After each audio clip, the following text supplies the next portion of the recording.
I lived the worst kind of life. I was a sinful woman, an adulterer. I was caught one day with a married man and dragged through the streets by a violent, angry crowd. I was made to stand before a man named Jesus. I could feel the crowd look at me with disgust. And yet I knew some of these faces. They were other men that I had been with. Why were they not being punished? But they challenged Jesus. They said, "Teacher, in the law Moses commanded us to stone such women. What do you say?" Well, I wanted to defend myself, but I knew the law. I had seen it carried out.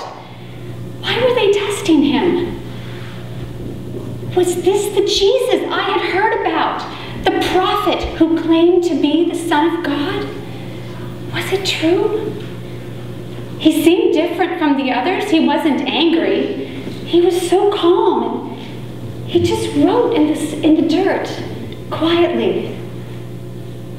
I wondered what he thought of me.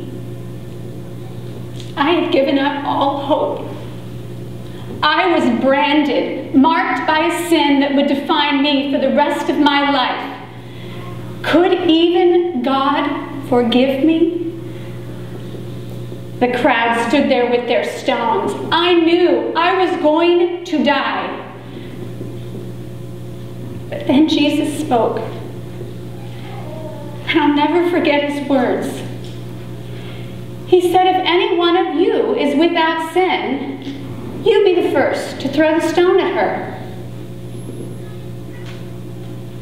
There was silence. And then one by one, the men dropped their stones and walked away until there was no one left. Only Jesus. He said, "Woman, is there no one left to condemn you?" I looked at him and I saw something I had never seen before. It was love. I said there was no one, but I knew looking at him that he could. But he said, "Neither do I condemn you. Go and leave this life of sin." I've never met a man like Jesus before.